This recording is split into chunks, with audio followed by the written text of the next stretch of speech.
So very warm welcome to everyone from Austria. As our series spans across the Atlantic and beyond, I might say good morning, have a nice lunch, good afternoon, and good evening at the same time. This is also a bit symbolic for our lecture series because it's a joint endeavor of researchers and scholar practitioners who have been working on and studying protracted conflicts all over the world. So these conflicts and ways to transform local conflict through interactive conflict resolution will be in the focus of more than 10, hopefully very interactive lectures. This lecture series grew out of a network that was established during three conferences at Harvard University, and these conferences were dedicated to honoring and further developing approaches of problem solving by Herbert C. Kellman. Herbert Kellman was born in Austria, but his family had to flee the Nazi regime, and Kellman later became a professor at Harvard University and was for 10 years also the director of the program on international conflict analysis and resolution at Harvard's Weatherhead Center for International Affairs. He had been engaged for many years in the development of interactive problem solving. This is an unofficial third-party approach to the resolution of international and intercommunal conflicts, and he was also engaged in its application to the Arab-Israeli conflict with a specific focus on the Israeli-Palestinian component. So out of these conferences in Harvard grew, on the one hand, this network, but on the other hand, also a joint publication of our speakers of this lecture series. And my dear colleague, Professor Tamra Pearson is later going to elaborate a bit further on this joint endeavor. The lecture series will be built on contributions to this joint volume, and these contributions will be further discussed by the research and the student community. So this series is also the outcome of a joint collaboration between various institutions. There's first and foremost the Herbert C. Kellman Institute in Vienna, who was the initiator of the Harvard conferences and also this joint book project. It is a cooperation with the Joseph Cobell School of International Studies at the University of Denver, the Austrian Marshall Plan Fund, who financed part of the book and the conferences, and finally, the Department of Global Governance at the Institute for the Foundations of Law at the University of Graz. I'm heading this Department of Global Governance, and my name is, as you know, Jürgen Pirker, and I'm Professor for Law and Governance. The department is beneath human and minority rights protection and the comparison of political systems, also strongly engaged in peace and conflict studies. It hosts the Austrian Center for the Austrian cluster, for conflict, peace, and democracy. And this cluster is a platform connecting the law faculty and the Institute of Democracy and the Institute of Conflict Research in Vienna, as well as the Austrian Center for Peace in Schleining. And the idea of this platform is to connect research and practice and to bridge also the gap between legal and complementary approaches of conflict resolution. As you know, law provides a very specific way of conflict resolution that seeks to balance legitimate interests, but blends out emotions and conflict histories. On the other hand, approaches of interactive conflict resolution tend to ignore the regulative functions of law in conflicts, but are very well suited to bring in and take into account the underlying needs of the parties involved in conflict. So bridging this gap is one of the approaches the Department of Global Governance follows by hosting this lecture series. The series is open to anyone interested in our topics, to practitioners, to researchers, to diplomats and students. For students of the University of Graz, the series will be credited and it will be graded as a regular course. So I specifically welcome more than 100 students that have enrolled to this lecture series from all faculties, not just the law faculty. And you already received information about grading requirements last week. If you have any further questions regarding the organization of the lecture series, regarding the tasks or your final exam, please do not hesitate to contact me and my colleague Maximilian Lakic, who is the coordinator of the Conflict, Peace and Democracy Cluster and the coordinator of this series. Further information about the individual lectures can be found on the department's website. Today, we would like to start the series with an introduction to the series, as well as an introduction to the edited volume on which the lecture series is built by the editor of the volume, Professor Pearson. Professor Pearson Distré is a professor of conflict resolution in the Joseph Corbell School of International Studies at the University of Denver. And her research areas include identity dimensions of social and ethnic conflict, of intergroup conciliation and reconciliation, and the evaluation of international, community, and environmental conflict resolution. This introduction will be followed by the lecture of Professor Susan Allen. Susan Allen is professor of conflict analysis and resolution, and she directs the Center for Peacemaking Practice at George Mason University's Chimney and Rosalind Carter School for Peace and Conflict Resolution. She's a scholar practitioner of conflict resolution in the real sense, and her main focus is on reflective practice, action research, and research that emerges from practice contexts. We will learn more about her vast experience in today's talk on individual agency in interactive peacemaking, insights from the Georgian-South Ossetian experience. All of you who are following this series online, no matter if you are participating as a student or a colleague, are cordially invited to then join in a discussion of Susan's lecture. To provide icebreakers for these discussions, we invited experts to act as kind of principal investigators for each lecture and to ask questions from their specific experience and perspective. But as we all know, plans are usually made to be changed in the last moment. In today's case, for wonderful reasons, because Benedikt Hartzell, who was ought to act as a discussant of today's lecture, has just become the father of two lovely twins and can thus not join us tonight. Nevertheless, we of course wish him all the best, and we will open the floor for discussion and a general discussion directly after Susan's lecture. Now, finally, just to give a very brief outlook to the final event of the lecture series, there will be a panel discussion in Graz in June. It will be on campus, so on site, and it will bring together scholars, diplomats, representatives from the UN headquarters in Vienna, and practitioners engaged in local conflict resolution, and they will debate which lessons are to be learned from our joint lecture series. So after the highlights of each individual lecture, we have this concluding highlight of the series, and you are of course invited to take part in this event on campus. Of course, no worries for those who cannot fly to Graz. This event will be streamed and you will be able to follow remotely. I will now hand over to my dear colleague, Tamra, and I wish us all a fruitful evening and an inspiring lecture series. Thank you, Professor Pirker, and thank you to the University of Graz and Maximilian Lekic as well. And welcome. I am very much looking forward to this whole series, and I very much thank Dr. Pirker for organizing this opportunity for all of us to continue the interactions that we began at the various Harvard conferences and throughout the production of the book. We were fortunate enough to be able to gather in Stadtschleining during the production of the book, many of us, and that was a wonderful chance to continue these conversations. So to just begin, I am really here in many ways to set the context for this, to let you know a little bit about what gave rise to this book, and also to set a little bit of a theoretical context for our various contributors, our various contributing authors.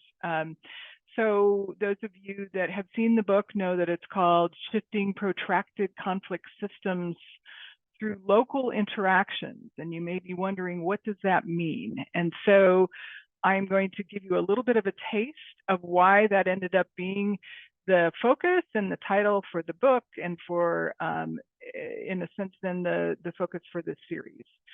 So you heard a little bit about Professor Kelman and our desire to honor his work in intervening in protracted conflicts, and particularly his use of this method called interactive problem solving that he and others developed over many years. I'll just say that that method was one produced in the spirit of action research, where the activities are both coming from theory and research, and then also being used in a context where, as it gets used in that context, there's feedback from the context to those doing the intervention to see how to continue to make it better, right? You're probably most familiar with the use of action research in the context of education, but Professor Kalman and others use this in the context of interactive conflict resolution. So I'm just going to say a little bit more then about the kind of theoretical background and context for the book, and why we decided to focus on it with a systems lens that helped us to understand local interactions better. Okay, no PowerPoint yet. Okay, so let me just talk first about a few of the points that will be relevant to understand going forward.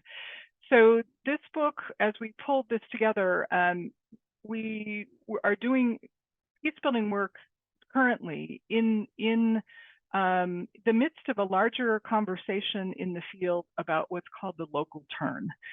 And some of you may have heard about peace building's local turn. And what is that local turn about?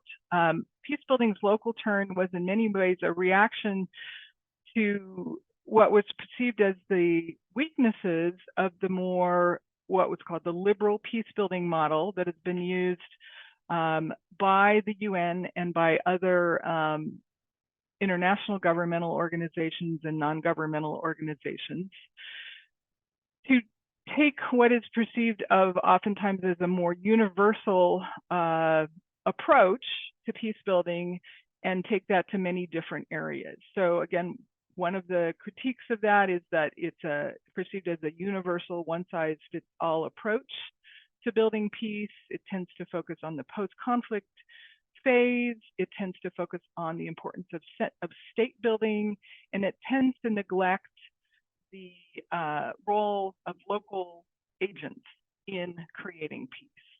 And so we, in a sense, in this conversation, have picked up on some of that literature that's critiquing that more general approach. Another critique of the larger earlier approaches have been that they aren't aware of the more systems lens and the way that intervening in systems operates. So there was a desire to move away from this more linear problem-solving mindset and this universal approaches to an emphasis on fostering more resilient systems that are based in local agency and local institutions that are capable of learning and adapting. So one of the things that we also see is that we can create results from constructive interaction among local agents in different kinds of forms of engagement. And in this case, we're focusing specifically on interactive conflict transformation. Do I have PowerPoint yet? Okay. So again, here we have a possible method for intervening. How do we understand the way that this kind of method actually works? And why do these methods seem to argue for their use over these prior dominant models for engaging in peace building? So again, interactive conflict transformation is a method for actually creating change at the level of the local through constructive interaction between individual agents of change.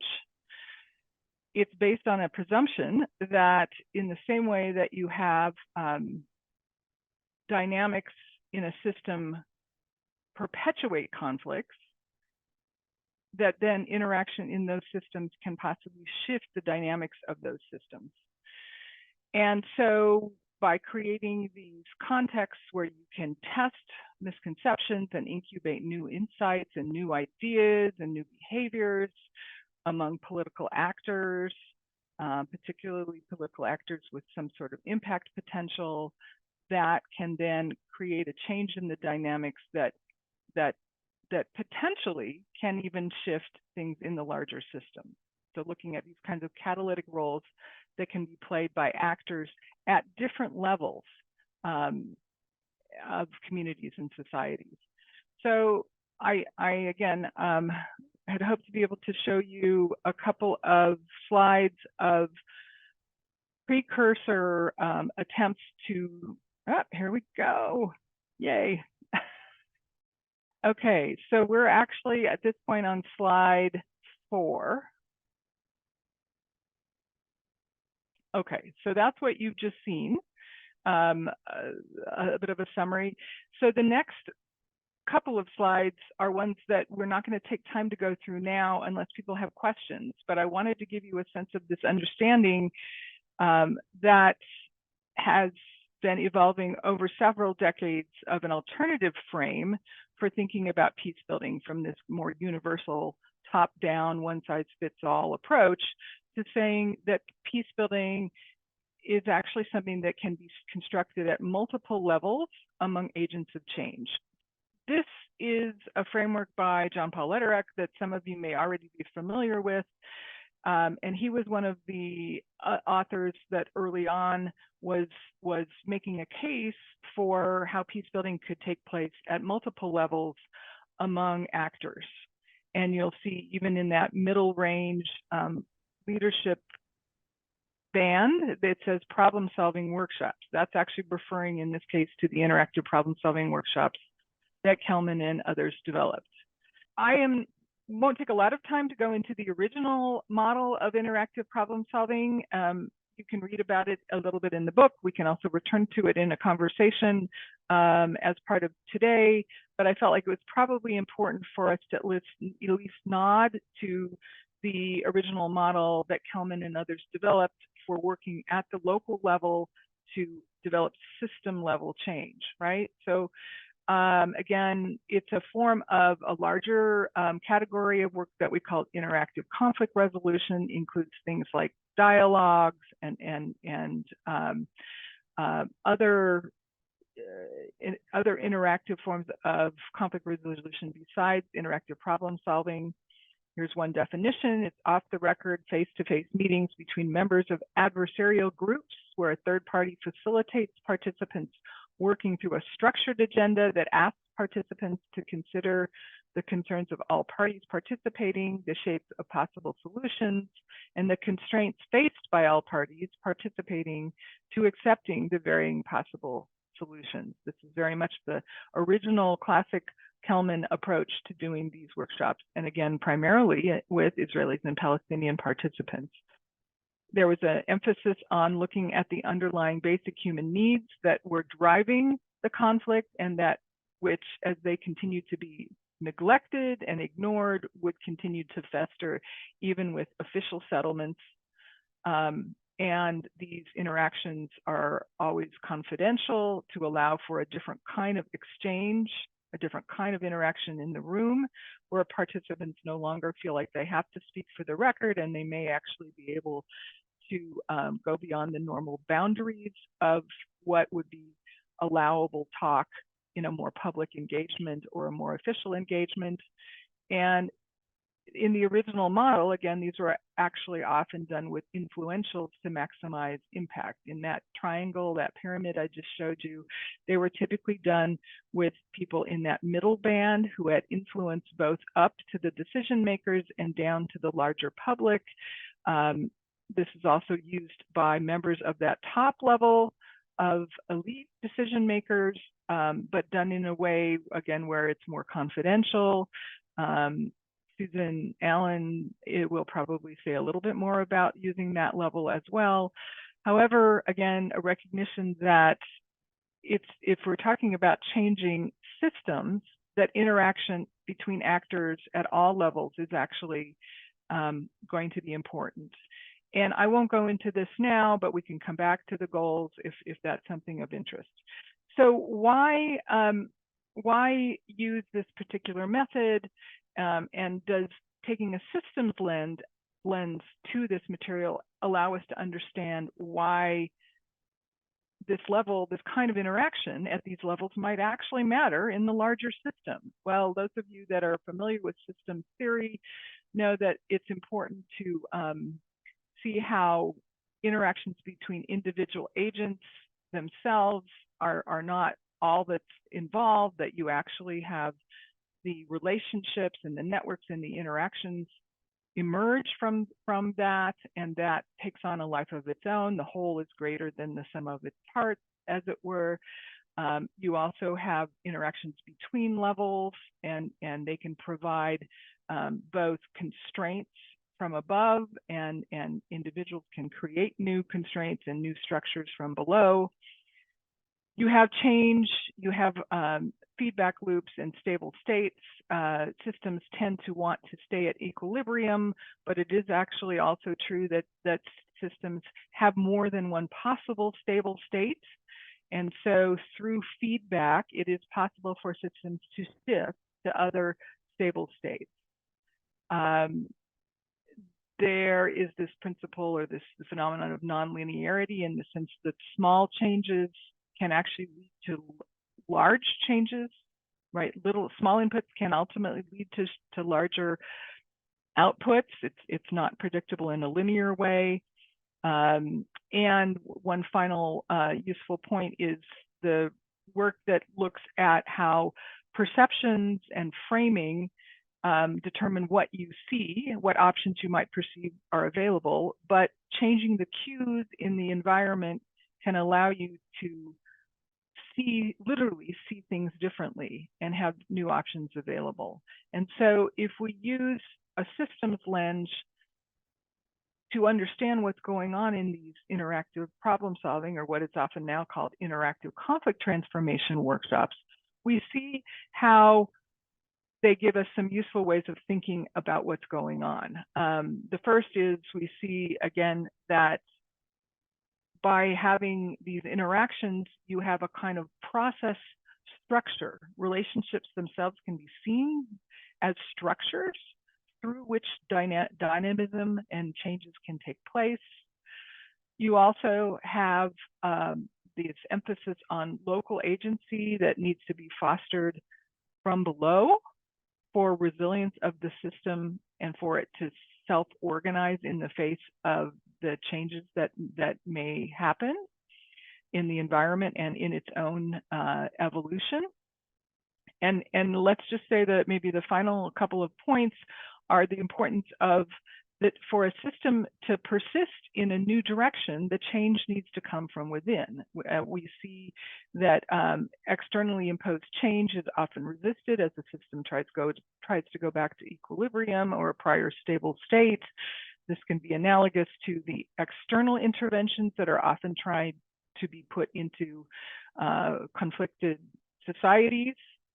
Whereas if it's possible to change the way that community, that society is itself interacting, and if it's able to have that change come from within the system, within the society, it's more likely to hold. And it is ultimately the local actors that have the local insight into what needs to be changed and what is considered to be peace in that kind of a context. So maybe the final, most important thing to underline is that throughout these presentations, across these different weeks, you will see the importance of interaction in change. We can't just hope to kind of shift things around on the table without having the actors themselves interact to change the dynamic between the parties and change the options available to the system. So we have a great example to start with today. Professor Susan Allen Nan from George Mason University. You heard a little bit about her introduction from Dr. Pirker already. But her work with Georgians and South Ossetians, I think, is a wonderful illustration of how change and working on change at a more local level through interaction can actually create dynamics that will change the larger system. So I'm going to go ahead and turn it over to her now. Susan, Dr. Allen, please. I'll stop sharing. Thank you. Thank you, Professor Pearson Destray. Always a pleasure to engage with you and hear the incredible work you do. And I love the way you pull together all these this book is so full of ideas, such a pleasure to read. And you have a way of kind of synthesizing out key points. So I appreciate that introduction that you gave.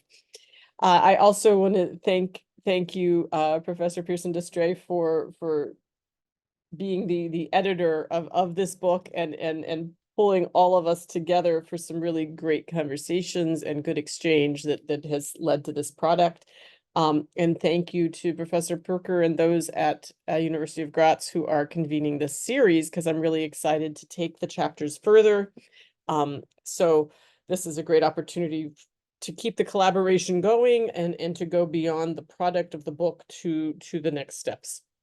So I will make my comments today to focus as much as possible on understanding not everyone has already read the chapter, but that many of you will be doing so. And so I don't want to be repetitive of what's in the chapter, but be able to speak to, briefly the main points of that and then take it further.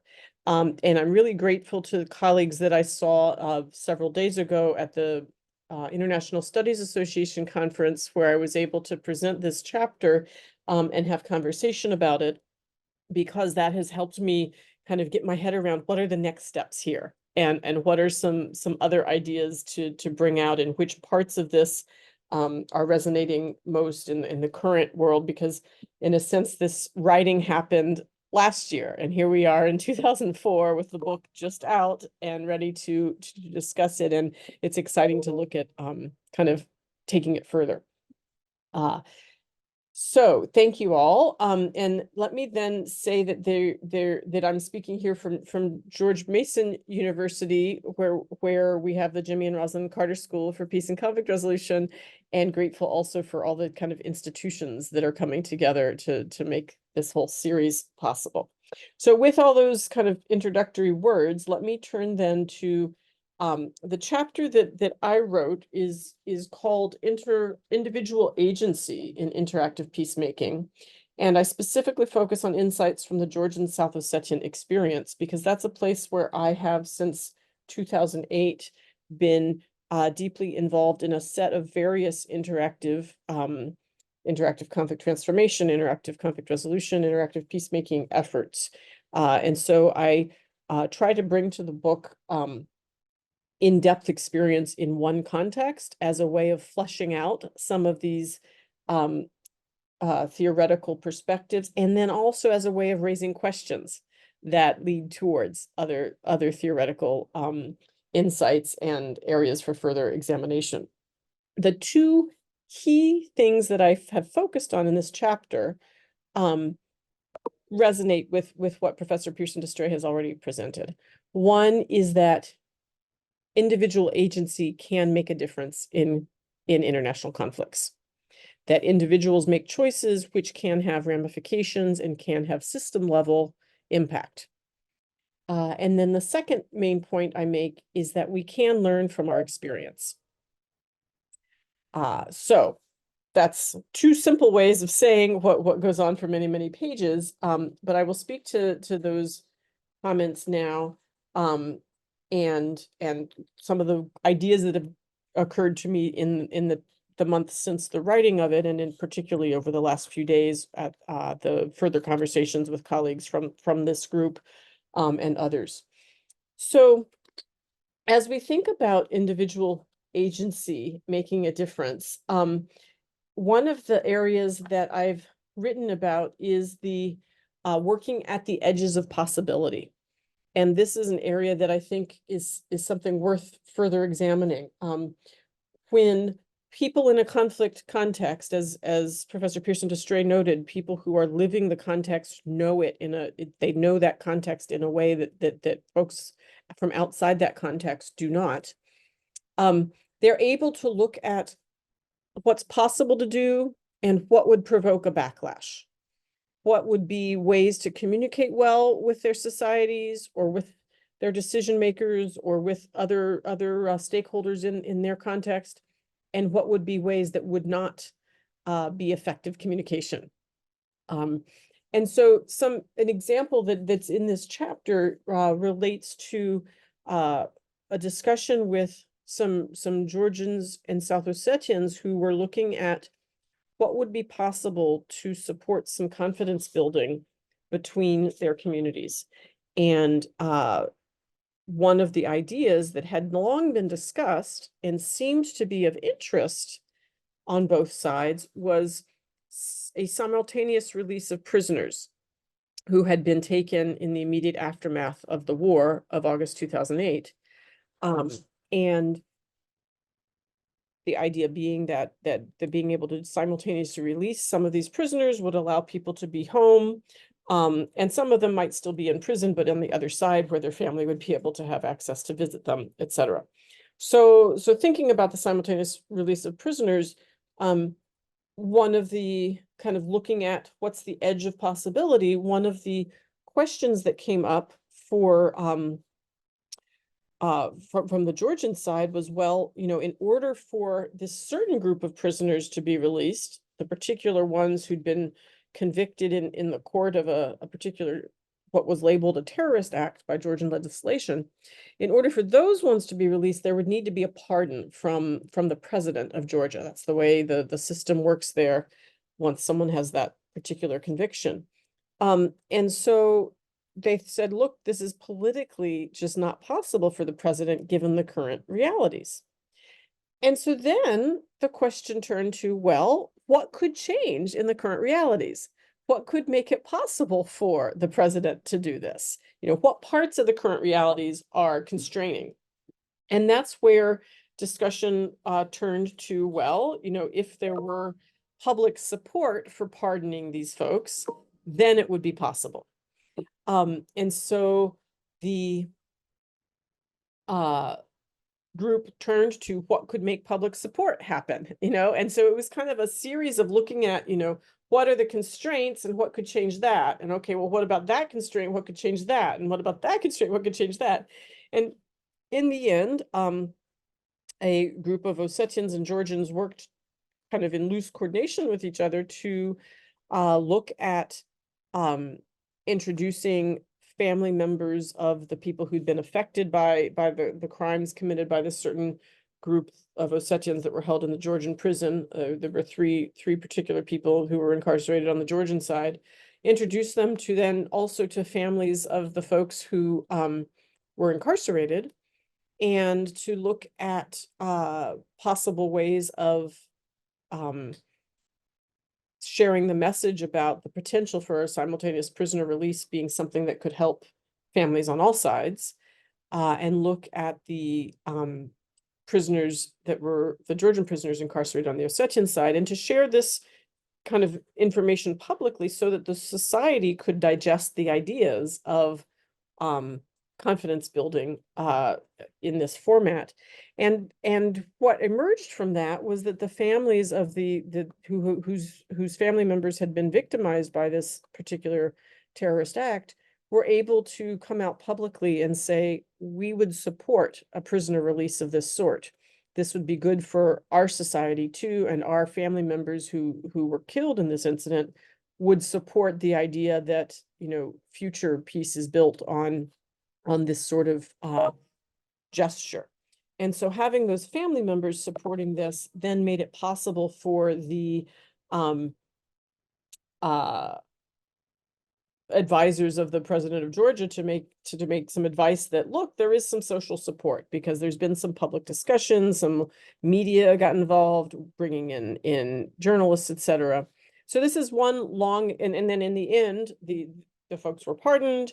And then that was still just one step along the way. But then at the Geneva talks, where the international consultations were happening around potential confidence building measures, these folks were able to make an agreement that there would be, a simultaneous release of these prisoners, and that actually ended up happening. So that's many, many months of things happening in the background that led to that confidence building measure. And I give that kind of detailed example as a way of illustrating that individual agency can make a difference, and that doing sort of a systems analysis of what are all the factors at play here, what would change this and what would change that and what would change that, and going through thinking about what's changeable along the way here is a way of individuals being able to make a difference in their context and in the larger conflict system. So that's one example that's in the chapter. There are others there as well. Coming out of this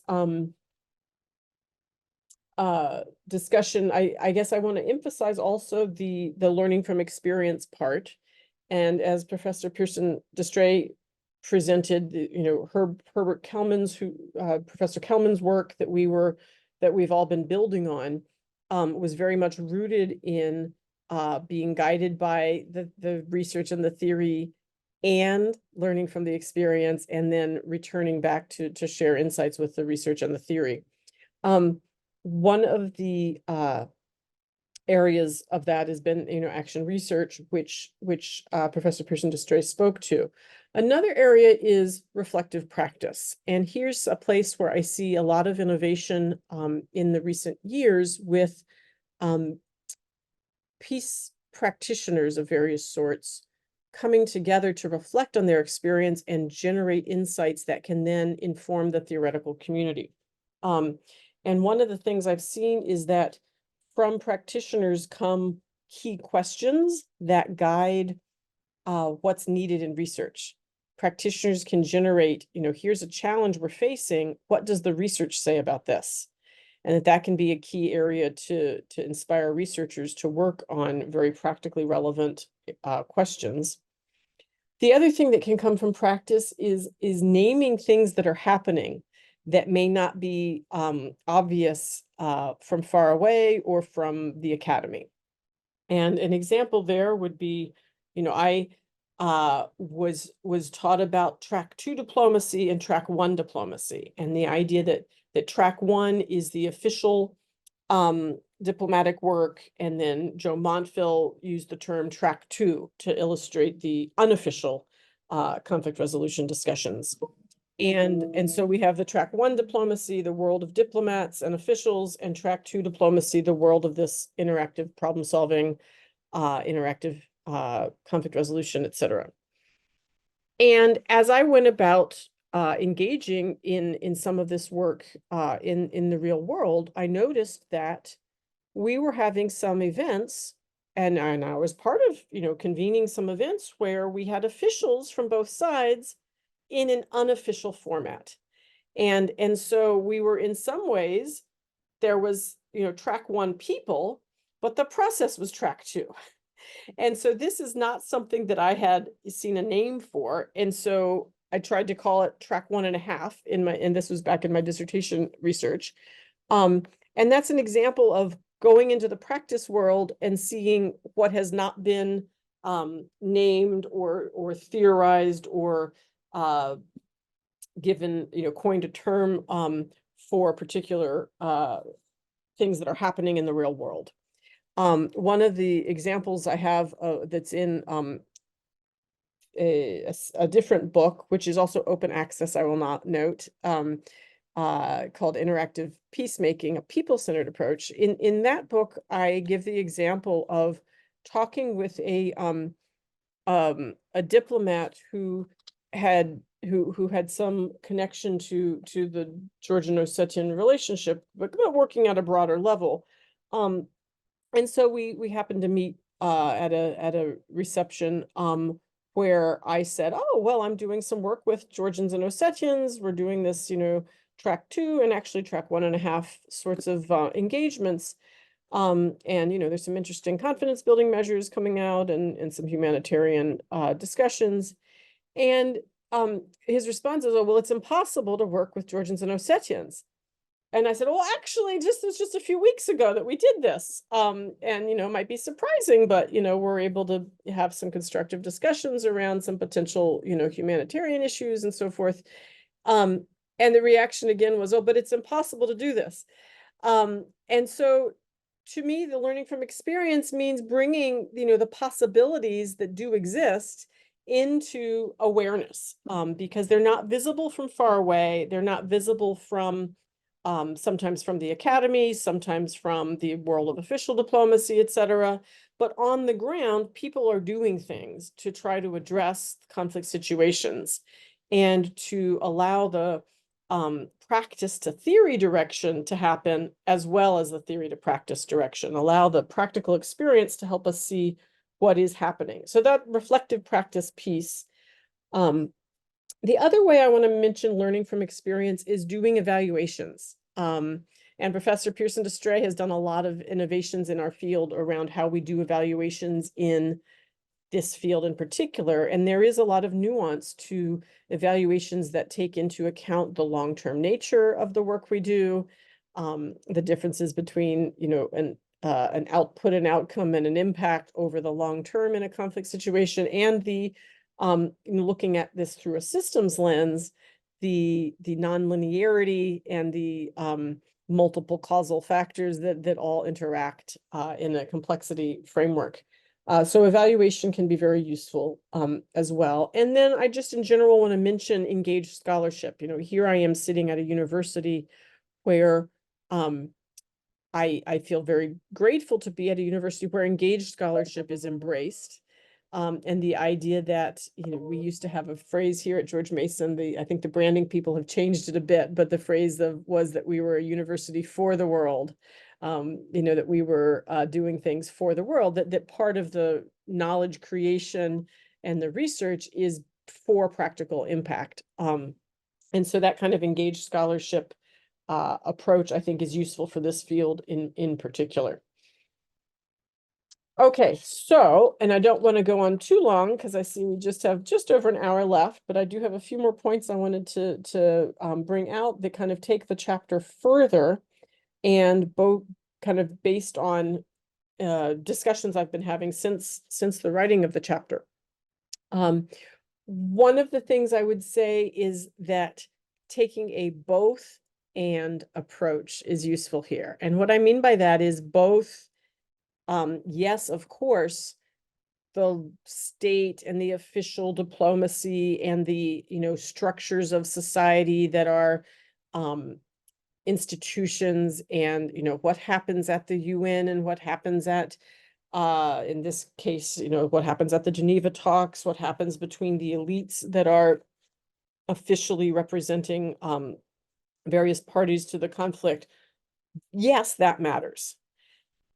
And also the interaction of individuals who are seeking to improve the situation of conflict-affected people in their communities, that also matters too.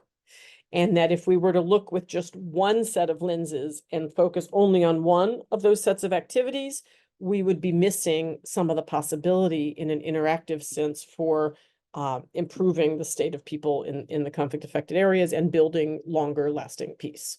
So the both and approach to acknowledge that, yes, the official work matters and also this unofficial work matters, and that the two do meet, right?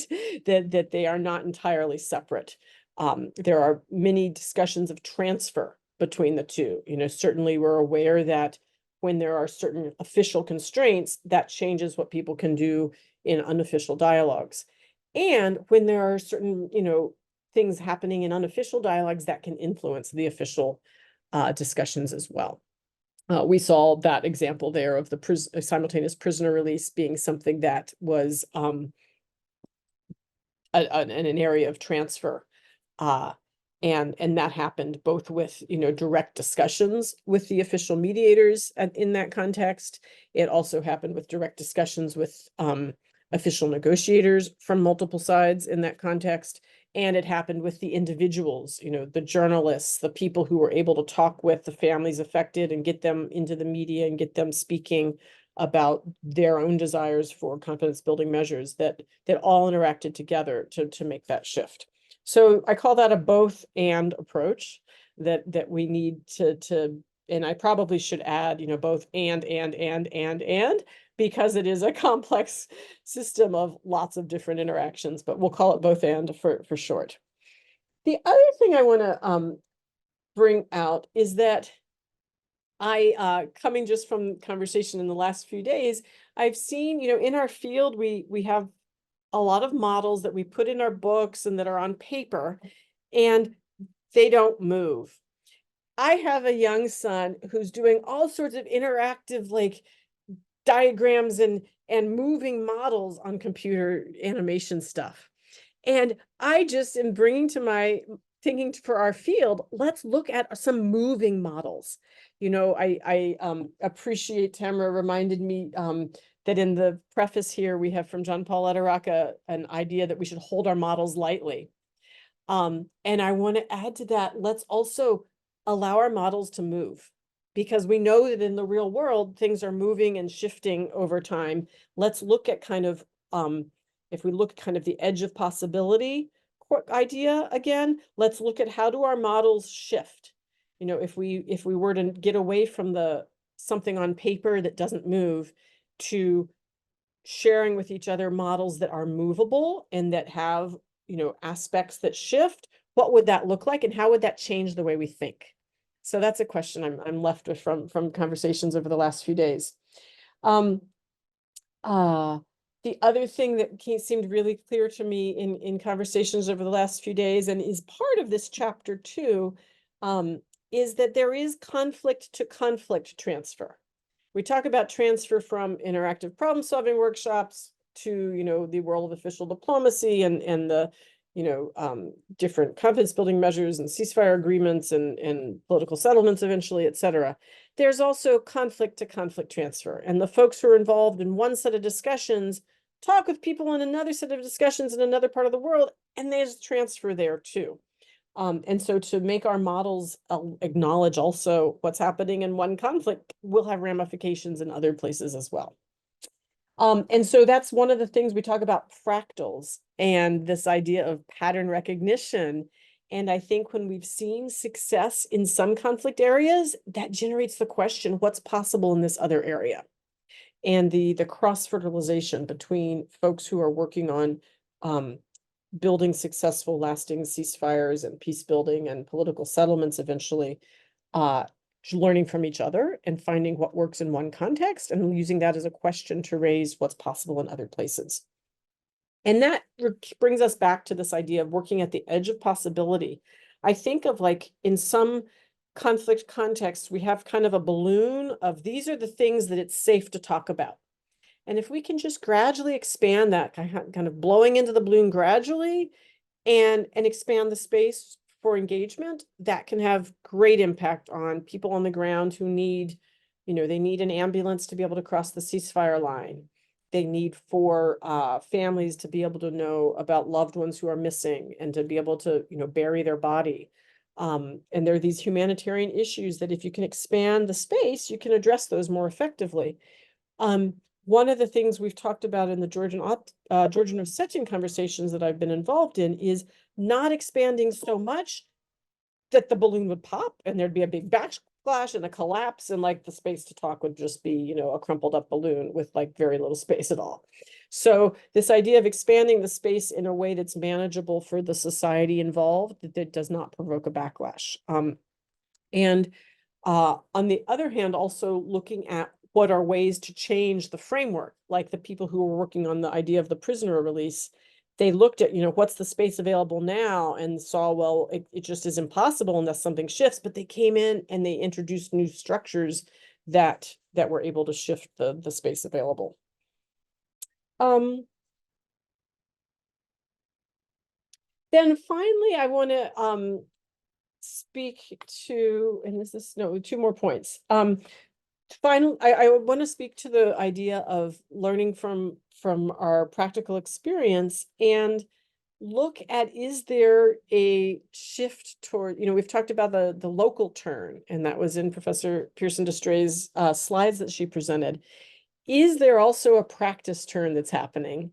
And what else do we need to move that forward? Because what I've seen is sometimes in the academy, there is a welcoming of practical experience informing the conversations. And that's what I see today is, you know, I'm bringing over a decade of practical experience in one case, and I'm bringing that to this conversation.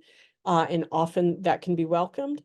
On the other hand, there are also spaces in the academy and in our process of knowledge creation where practical experience does not appear as a welcome contribution.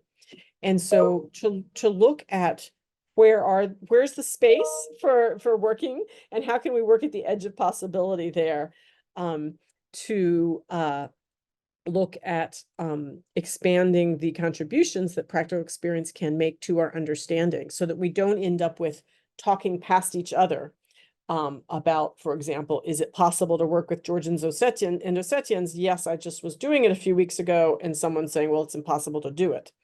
And the next point I want to turn to is something that occurred to me in the last few days of conversation with colleagues at the International Studies Association. I was listening to people speak about what's possible now with Ukrainian-Russian conversations, and discussions about, oh, no negotiations are possible, or no dialogue is possible. And then also other people saying, oh, there was some significant work on getting children home to their families, and there was great, dialogue happening between individual women on both sides who were able to help get some of the children home to their families. And this is, again, an example of the nothing's possible, or actually this is happening. And I think that talking past each other has to do with the different kinds of things that are possible and the different kinds of things that are happening. And so coming up with more clarity around, it's not that there's only one kind of dialogue or only one kind of interactive conflict resolution work, but that there are multiple kinds and multiple topics, and people will be willing to speak together on humanitarian issues, even when they're not willing to speak about the terms of a political settlement. People will be willing to engage on, particular issues of common interest in one way, but not on issues of common interest in another way. And so acknowledging that it's not an all or nothing, but that there are gradations and different versions of engagement, I think is something that I need to carry forward more. And that will help address that conversation I had of the talking past each other about what's possible, what's impossible, but to acknowledge that, yes, certain things are not possible right now, to my knowledge, but these are the things I know are possible because they are happening. And then being able to have that conversation more constructively, which brings us to kind of more nuance about the kinds of work we're doing. Okay, so we are now at having kind of talked at you all for an hour, and I'm thinking this might be a good place to pause and allow some discussion. And I'll be pleased to engage in, more lengthy responses around some of the questions and comments that come. Thank you. Wonderful. Thank you, Susan. And we will move now into questions and answers and discussion. So yes, thank you for your hand clapping, and thank you, Susan, again for the conversation. I'm going to suggest that if people would like to either preferably raise their electronic hands, that's probably the easiest way for me to call on people and their questions, because as you know, it then moves your box up to the top of the Zoom screen. If that's a challenge for you, then at least, take off your put your camera on so that we can see you and you can wave, and we'll call on you that way. Or we will also have someone monitoring the chat to bring questions in that way. Again, preference would be, though, if I could call on you, because that would be the easiest way for us to bring those questions in. So if again, we had hoped that Benedict Herzl would be the one to begin the discussion, but given his wonderful good news and becoming a father, we'll just do it among ourselves. And I know there are actually several of the other chapter authors on this call, and so I'm hoping all of you will take responsibility for also bringing your questions to this, and I will keep track of that. But I'm actually going to take the chair's prerogative and start with a question myself, if I may. One of the things that I really appreciate about your work, Susan, is in many ways the many ways that you actually illustrate this notion of feedback loops that are so important in systems. You know, it's so important for ways for systems to learn and adjust. And again, obviously, just again to pick up on that notion of feedback loops, there are the what in systems lingo is called negative feedback loops that help to restore a system back to its previous equilibrium, but there are also positive feedback loops that amplify and ultimately shift things to a new state, right? And you talked about that in the Georgian and South Ossetian conflict, but you also talked about it in the way that you do this work, the way that you are a practitioner going in and working with communities and catalyzing, helping them, you know, in a sense, supporting them in their catalyzing of new activities. And you're also collecting information from that effort to figure out how to do it better the next time. And I wonder if you could maybe say a little bit more about that aspect of the reflection that you go through and the feedback loops that you establish. I know that some of our presenters in later weeks will also be talking about this aspect, right? And how you take in that new information. I know that you mentioned at the ISA conference a little bit about having some systems people watch and talk, and how enlightening that was for your participants. So if could you say a little bit more about how you are reflective and how you have these feedback loops built into your practice?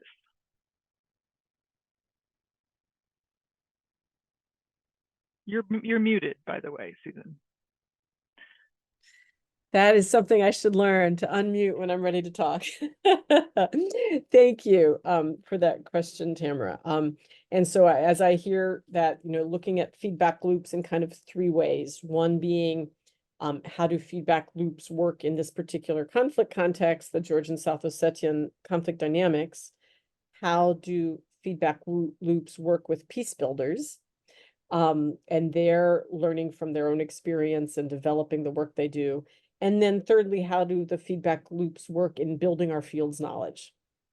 Kind of three different levels of it, yeah. And so the working in the conflict example I would give at the first level is that well, I guess I want to speak to the peace builders first, and they're learning from their own experience. I have seen, for example, we did a kind of a mapping of what are we trying to do with these dialogues and what impacts do we expect to have there. And bringing those peace builders together, basically taking an interactive problem-solving workshop and going very deeply into what are we trying to do here? Why did we all fly to this place and we're sitting in this hotel and we're trying to figure this stuff out? Why are we even doing it? And speaking about our goals. And in order to speak about how we get to those goals, we were inspired by Jay Rothman's action evaluation approach of looking at what are we trying to do, why are we trying to do it, and how can we do it? And bringing the participants in the process very much into that conversation. And that became an intervention in and of itself. That became a way that people from, in this case, both sides of the conflict, along with a few of us internationals, were able to kind of do our own systems analysis of what's going on in this place and what are our goals, why are they our goals, and what's going on here that shapes the how of how we can get to those. So that led to kind of a map of, you know, we're doing this, we expect these sorts of results, we see other people doing these other things, we think that's going to interact together to shift the system in this constructive way, and here are the kind of theories of change we have about how this is all going to work. So having done that in kind of a rudimentary way with flip charts and some yellow stickies and so forth, later we brought Laura Olson, who at the time I guess she'd had experience with, she'd been working at CDA, and she did some consulting for the Georgian-Ossetian project, as well as other conflict areas in the same region. And she brought us together for kind of a systems analysis with the participants, the core participants from this interactive conflict resolution effort. And so these core participants participated in a several-day event with her, with really in-depth looking at the system of the conflict. And that's where we found some particular areas that if those could shift, oh, that would help the peace process in significant ways. And so the idea of, for example, expanding the conversations within each society. We already had some strong cross-conflict conversations going between, small numbers of people, but to then have those people go home and be more effective in communicating with their own societies was something that we found, for example, would be helpful in building the peace process. So that kind of a systems mapping exercise was really helpful in that context, where we were able to look at the conflict and what would shift it. The other piece of peace builders learning from their own experience and structured reflection, I want to highlight also the work of Natia Chankvitadze, who is one of our doctoral candidates at the Carter School here at George Mason. She's also right now a visiting fellow at the Davis Center at Harvard University. And she is completing a dissertation where she looks at a process of multifaceted reflective practice amongst peace builders only within the Georgian community. And she's structured a process inspired by action research, inspired by participatory research, and also inspired by reflective practice. And she's co-created with this group of Georgian peace builders, a series, a very structured process that has a series of workshops they've created together and engaged in. And she documents that process of coming to some new insights together of how the Georgian peace builders see their own peace building work and how they want to shift it in the future. So that, I think, is a great tool that could be, and will be, a contribution towards our field's knowledge more globally, that people in other contexts can learn from this particular experience of the Georgian peace builders and the model they've developed, and they can take that and be inspired to structure their own reflective practice processes. So that would be an example of field knowledge coming out of this feedback loop stuff. Yeah. Great, wonderful. Thank you. Jürgen, Pirker. Thank you very much, Susan, for your inspiring talk. I would like to raise 4 very short questions, so don't be afraid. The first one is kind of taking a step backwards. There's a lot of heterogeneity in the knowledge and experience in the room. So I would ask you to give our students more idea of your work in the field. So for how long have you been working with Georgians and Ossetians? What were the methods that you have been using? And what were, from your vast experience, the most important insights or even also impressive anecdotes that you could share from your experience? Would be the first question. Second one, Tamra talked a little bit about changes in the smaller system, so between the groups in the room, that would probably lead to changes in the overall system, something that Kelman elaborated on repeatedly. And Kelman also tried to kind of start to trace these changes between the systems and thereby trace the impact that small problem-solving workshops might have on the overall conflict systems. How can we do this? Specifically, if you look at this kind of individual agency and the change of individual people.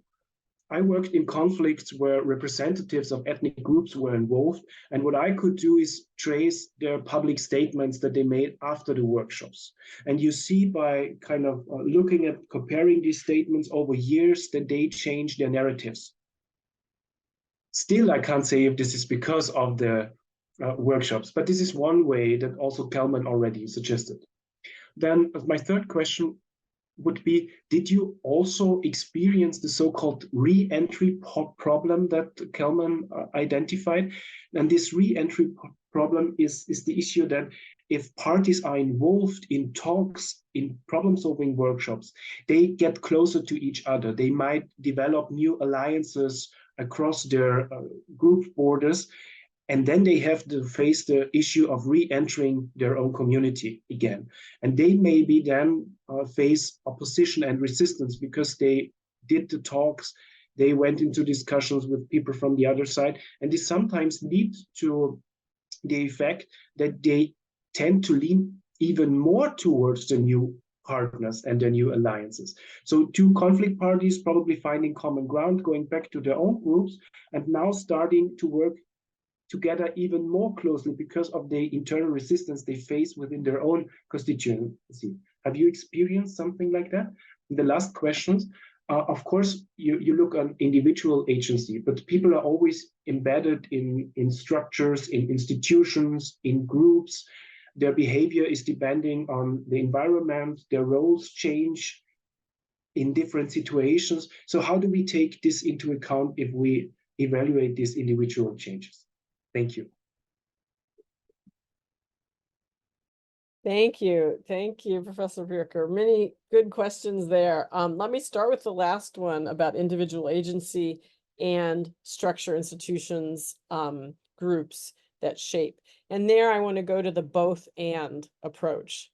What happens in our world is determined both by individual agency and by these structure, institutions, and groups that shape our behavior as well. That's how I see it, and that's why I do this work, because I've seen the possibilities of both. So I think that's a good point to make clear, and I think that's kind of a basis for this conversation, is that both are happening. There is the social part and the psychology part. It's together. That it's not one or the other. There's both, and individual agency and structures, institutions, groups, etc. And I think I should add and as well.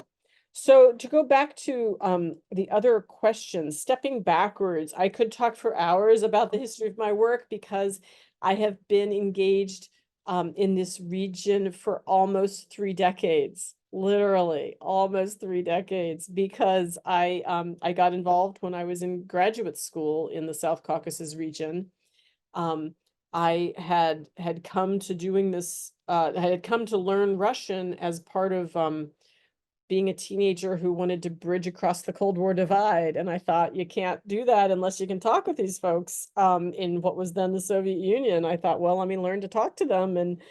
And so I had studied Russian, and then I was in grad school studying conflict resolution when the then president of Georgia, Shevardnadze, sent a note to our institution here at George Mason University asking, could we do something to help with the Georgian-Abkhaz conflict? And so there were several of the faculty here who tried to respond to that invitation, and I ended up going with Professor Kevin Clements, was then the director of the conflict resolution program here at George Mason. And so I went because I spoke Russian. Kevin went as the director of the program, and we met with Shevardnadze's representatives. We met with the then leader in the Abkhaz area, Ardzimba, and various senior leadership there. And we ended up doing a sort of an adapted interactive problem-solving workshop with representatives from both sides, which I learned so much from. And that I've been involved ever since in that region. So history and stories could go on and on and on. I would say that one of the things I learned from that early experience was that there are so many others also involved. At that time, I was looking at the Georgian-Abkhaz relationship between those two communities, and it was soon after the war and the fighting in the early 90s. But to find already that, conciliation resources and international alert and the UN volunteers and various other groups, as well as the official process led by the UN, and there were roles for the OSCE, and there were all these different actors that were serving various mediatory functions. And the interactive problem-solving work was an additional component to it that had a lot to offer, but it was not in a vacuum. And so to be able to look at the kind of coordination and collaboration across these different initiatives and how did they all add up to something bigger than each individual one, or even bigger than the sum of its parts, was one of the questions that I brought from that early work.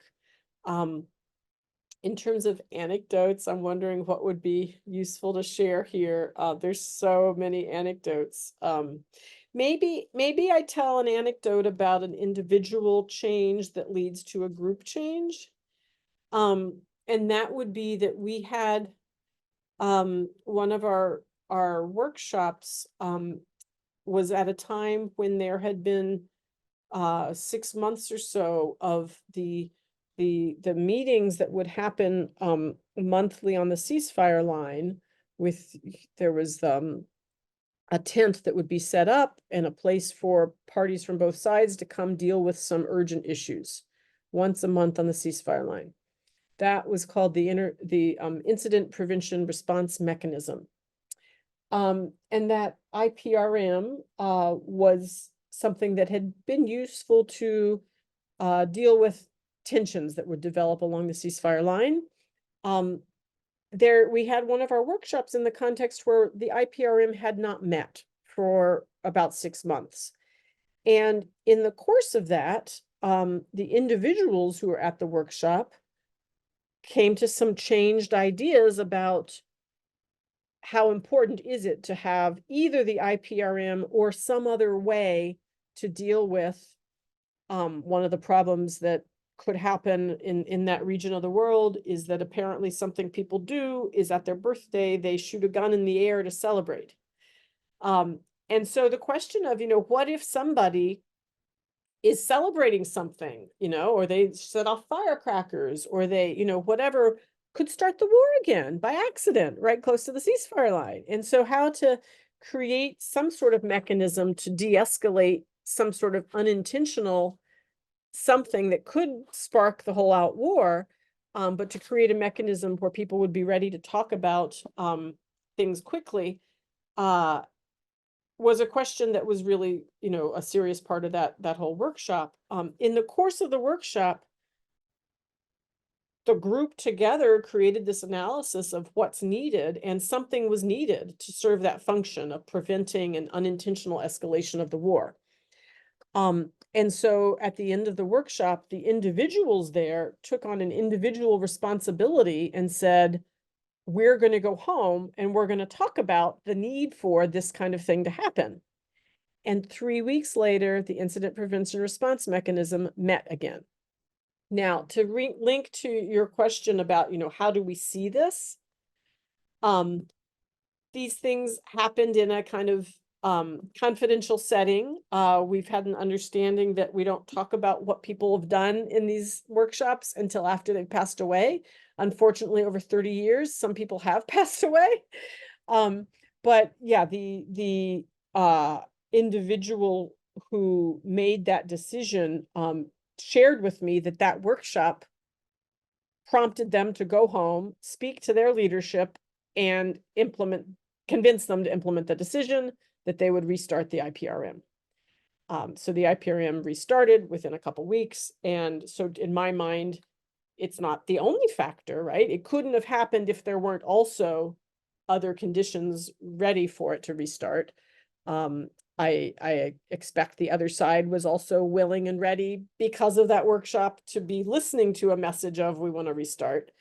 But I see that kind of process tracing and the following up with participants in workshops about what did you do after this workshop as a way of tracing where there's been impact like that. I don't think it's possible to do that kind of tracing from far away or without the direct engagement, really. I mean, yes, you can look at public statements, but how do you know where they came from? So you can look at trends over time in public statements, but to do a specific kind of looking at some particular contributions of particular workshops seems difficult from a distance. So I think that's where the action research and the being involved in the practice comes in as part of informing this work. So asking people involved would be in the other way is we've had evaluators who've gone around and talked to workshop participants about what have they done differently after these workshops. And having multi-pronged evaluations that, not only taking someone's personal perspective of why did they do something, but triangulating with all sorts of other people's perspectives on it too, adding up to a multifaceted understanding. So that's some anecdotes. I guess your other question that I haven't spoken yet to is the reentry problem. And I think that is something that we've seen in the Georgian Ossetian discussions, where when people are involved in deep discussions that bring them some insights that are different than what they're seeing in the media, that are different than the conversations that are happening at home in their home community, home with some new ideas. Sometimes those new ideas are well received with interest and, have impact, like a few weeks later, the incident prevention response mechanism starts up again.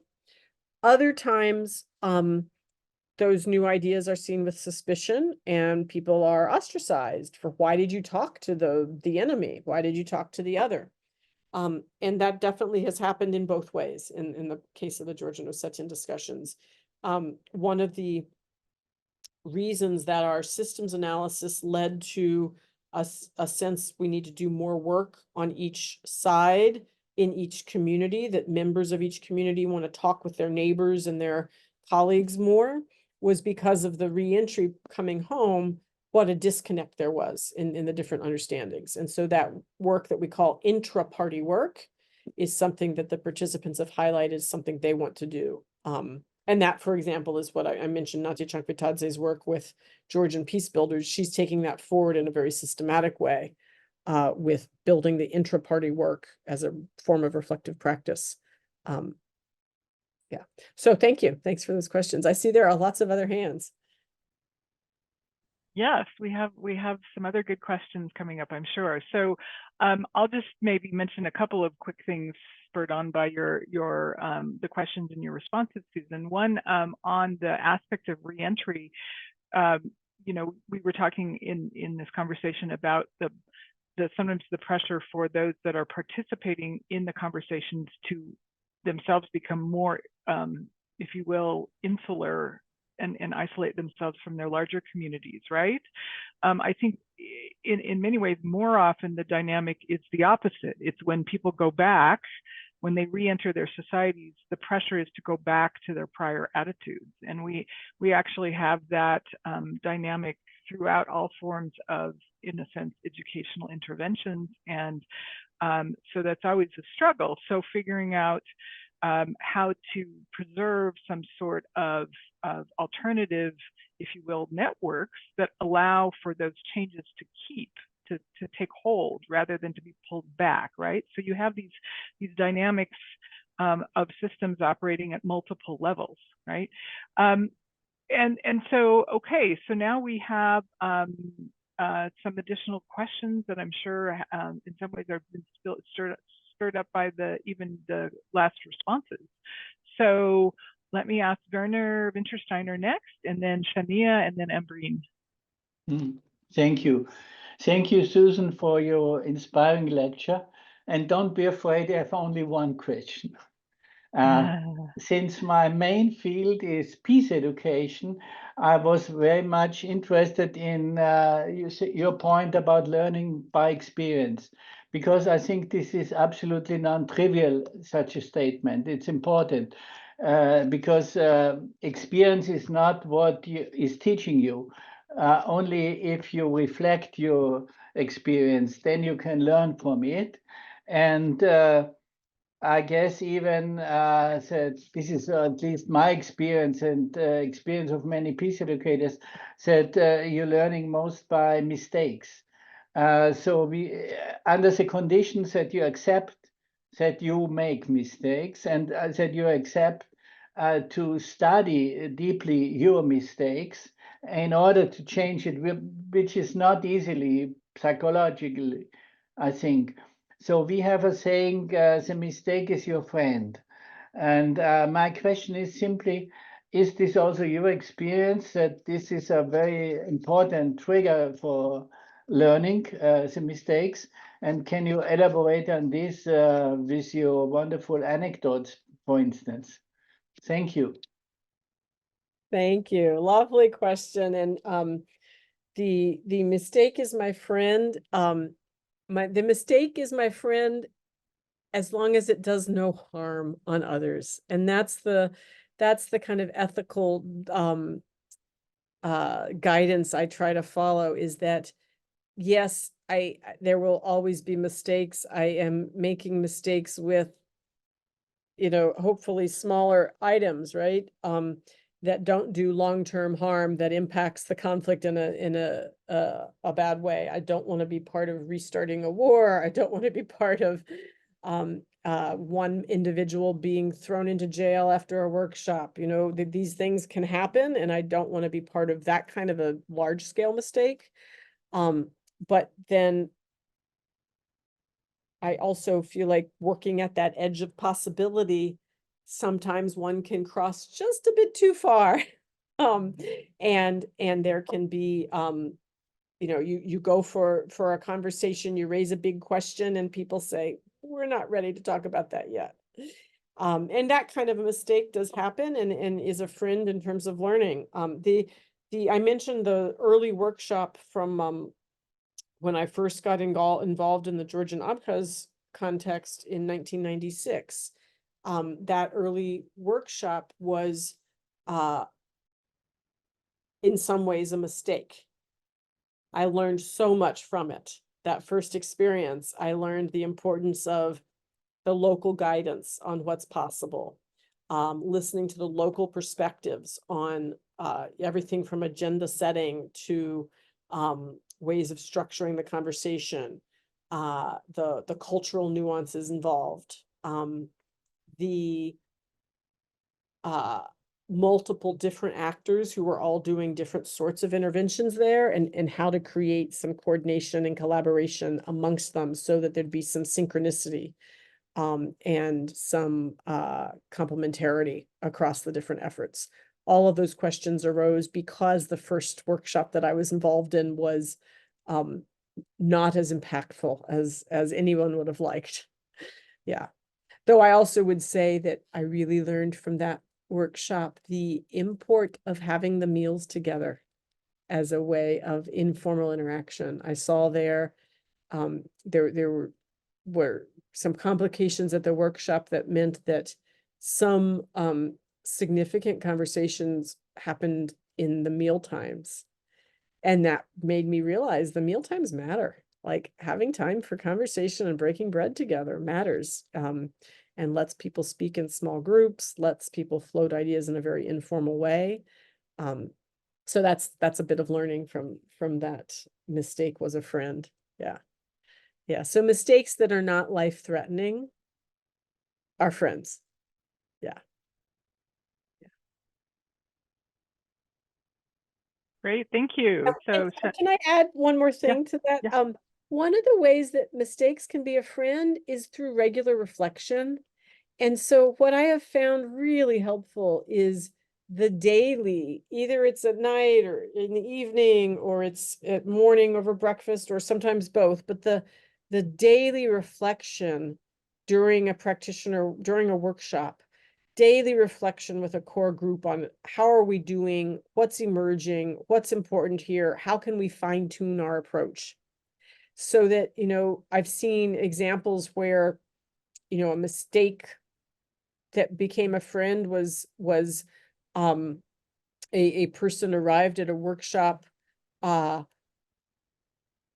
did not get kind of being eased into the group, but the travel arrangements were such that this person arrived a bit later and was plunged into the group without some sort of friendly, welcoming, personal touch. And they came across very combative and defensive. But then there was a moment of, now we have lunch break. And there was a moment of the personal touch and the welcoming, and then being able to kind of restart with a new introduction after lunch, and a new kind of, okay, now we welcome everybody with a personal connection here, and that we're not doing formal presentations that are setting up official recognition or not recognition. We're doing hard work of creative thinking in an informal, confidential atmosphere. That can kind of had a restart. So that idea that the mistake that happened in the beginning then kind of created a opportunity for everyone to reflect on, here's what we're really doing here, and let's be conscious about it. So thank you very much, Susan. We don't say only the mistake is your friend, we say also the mistake is a window to Nice. let you show something. Thank Yeah. you. This was a good illustration for that. Thank you. Thank you. So let's go then with Maximilian for probably our last question. Thanks so much, Susan, for this intriguing insights into the conflict. It surprised me. Well, I shouldn't be surprised. I know too little about the conflict. You said that some days ago people told you that Georgians and South Ossetians are never going to speak to each other, and they were so much sure about this thing that they didn't even process the information that you gave them, and then you also added that this the intergenerational issue is more disillusioning and not really does not really add to the process of reconciling the whole conflict. So my question is rather a general one. What odds do you see for pushing towards peace and reconciling the conflict? Is there a window and a possibility for interactive conflict resolution? As I guess that the whole conflict is too much tied to the geopolitical and regional constellation, which does not really which is not really promising. But is there a way to decouple that with interactive conflict resolution? And is something on the horizon? You as an insider, what would you say? Thanks, Max. And just to clarify, it was several years ago that someone said to me, "Oh, but you can't talk with Georgians and Ossetians." That was a few years ago. It was, if I recall, it was probably 4 years ago. It was a pre-pandemic time. The ways forward and what possibilities I see. That's a great way to close here, I think.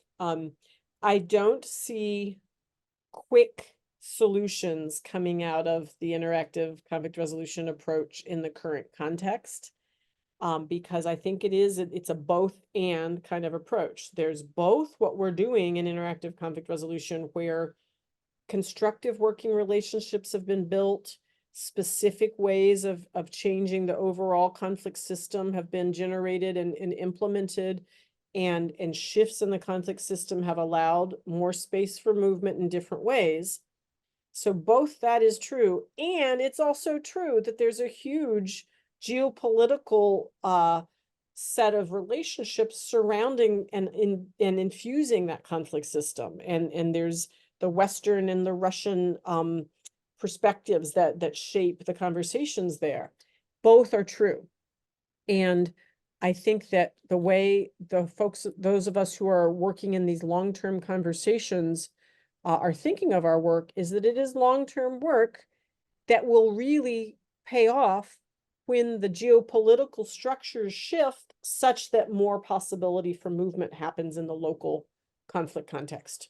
And at that point, there need to be some relationships across the divide. There needs to be some history of confidence building and trusting each other to implement what we say we'll implement. And at that point, those relationships and those histories of trust and those generating all sorts of creative solution ideas, those will become immediately impactful when there's more space for movement based on the geopolitical structure. So that's where I would leave that about ways forward, that there's so many different actors with agency here. And, you know, for the people living in the conflict context, I look to them for the guidance about what do they want to build for their future, and that they're always looking for the opportunity to build that, even as the geopolitical stuff around them shifts. Great, thank you, Susan. You're always so inspiring and also so idea provoking, and I appreciate your presentation today. And I appreciate all of your wonderful questions. Good questions. I'm going to go ahead and turn it over to Professor Pirker to wrap us up for the day.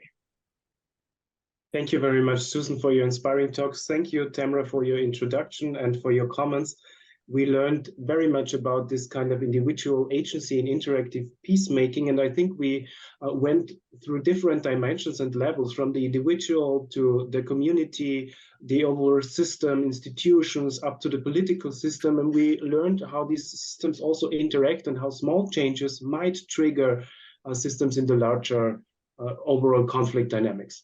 So we will kind of continue with this focus on the practice, and it was enriching that we learned so much from your personal experience in the field today.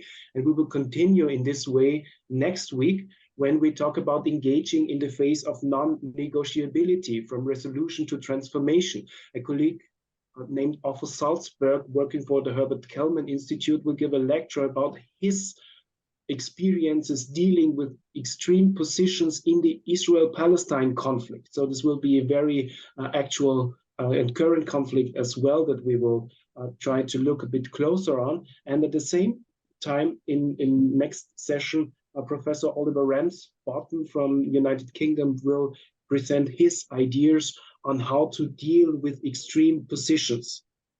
So next time we will go a step forward. We are looking forward to seeing you all again. And until then, have a nice week, and thank you for your attendance today.